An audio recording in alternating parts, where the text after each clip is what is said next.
This next speech explores the definition of an immigrant from a 13-year-old's perspective. Follow along while she talks about the importance of understanding everyone's stories. My name is Chloe and this is Mithika Maiti. One of my close friends with her speech doesn't belong here.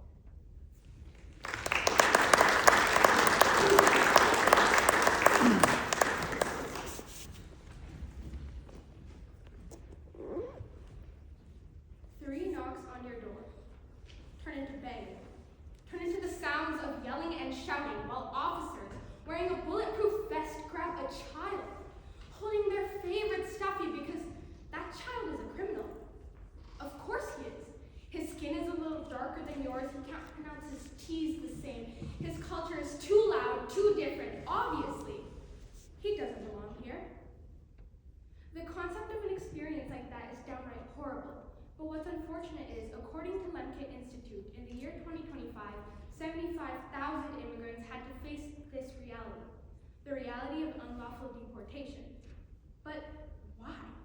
What is an immigrant? What have they done for this country? And honestly, why should it matter to us? Well, let's see. According to the Collins Canadian Dictionary, an immigrant is a person who comes from a foreign country to settle. Oh, so like the first European settlers who came here in 1604? Or does the word immigrant only apply to those who've come more recently?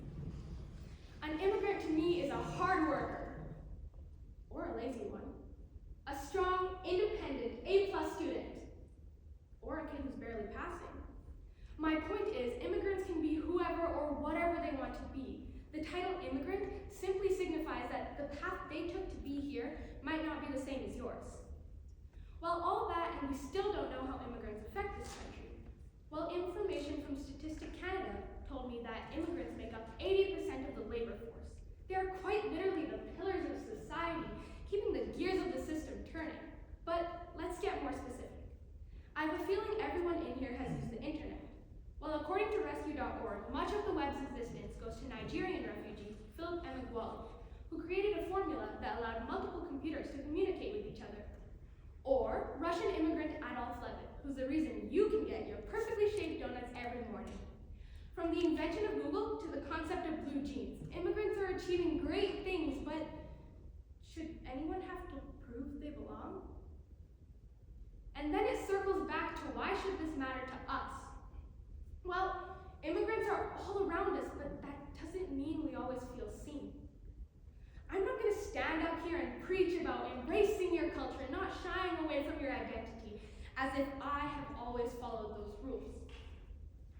I'm not even going to call them mistakes, because I knew what I was doing. Every time I asked my parents to quiet down in public, not to say a certain thing, not to act a certain way, because I was ashamed. What did they see first? Did they see the researcher who's constantly bettering the world? The father who's working hard for a place for himself in this community? The grandmother who's new to this country and is still finding its ways? Or did they notice that my grandma wears different clothes? That my dad has a slight accent? That my mom has different beliefs? It's not me who wants to know the answer to these questions, but it's the 6-year-old girl who hid her lunch kit because no one had such strong, colorful flavors coming out of a yellow Tupperware box. Or maybe it's the 8-year-old girl who accepted the fact that her name, Mithika Maiti, would never be pronounced right and took on the Western adaptation for others' ease.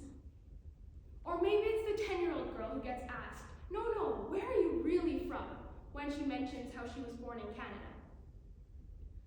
Or maybe it's the 13-year-old girl who sat on her bed contemplating writing this speech. Because even after realizing that immigrant is just a title and that they're achieving great things and they're